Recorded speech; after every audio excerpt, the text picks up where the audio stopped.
Here is to a horrible start to a video. A crappy rainy day. I've actually already shot the video, and this is a new intro because I realized I didn't even actually shoot an original one.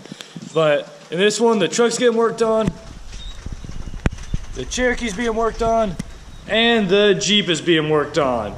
So let's get into it, guys.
Technically demodifying the Jeep. I think it's awesome though because I got really tired of the loud, obnoxious, pissed off bumblebee noise, and being that's automatic whenever it shift, it sounded like it was farting. It was horrible.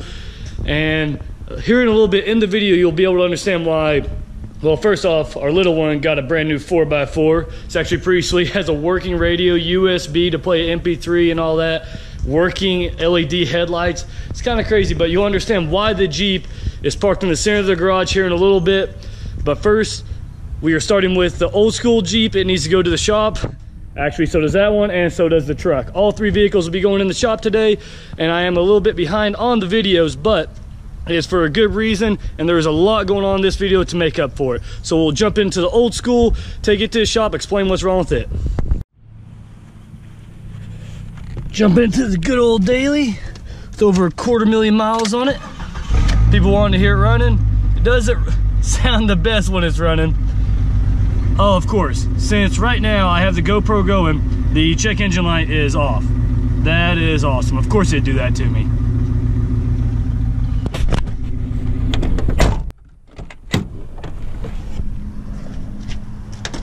Here we are. Good old Dodge Chrysler Jeep Ram. These people are starting to know me pretty well. But I do have a little bit of a leak. As you can see off the exhaust, if the GoPro is good enough, it's actually smoking a little bit. It's coming from one of the gaskets. They've all been replaced, but it looks like they need replaced again. Look how excited the dog gets whenever other Jeepers show up. And obviously we're checking out the new whip. This is clean.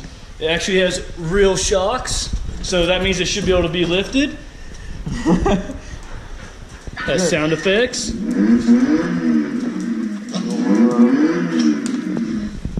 Headlights and LEDs that actually work.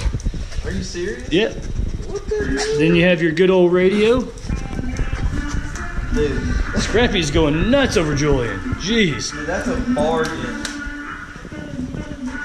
Hell yeah. Don't you all wish we could have grew up with stuff like this? Like we just didn't have this stuff when we were growing up. Or well, my family couldn't afford it if you did have the ability to buy it. That is true. Dude, that thing is sick. But guys, now it's time to jump in this, and we actually have to head over back to Dodge because there is another play toy that they have there that I am extremely interested in. And this guy didn't tell me he works there and didn't tell me about the play toys that they have for sale.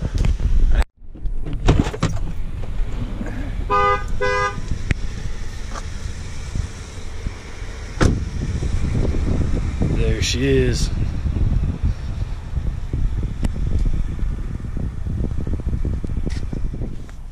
Yeah.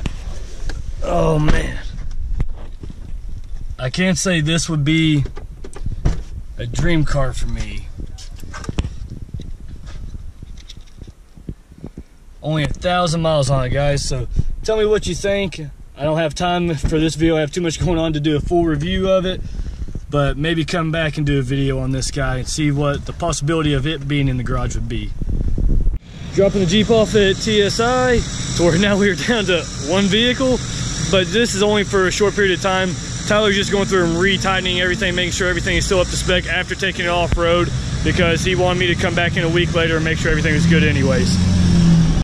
So this is a completely different day, but I finally have that section of the exhaust off.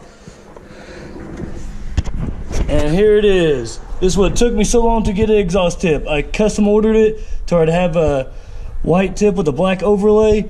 It's not sitting exactly where it's going to sit. I still have to do a lot of adjustments to it and possibly actually sand out the inside of it just a little bit more so I can more easily adjust it. But I think that is a killer looking tip to match the whole theme of the channel.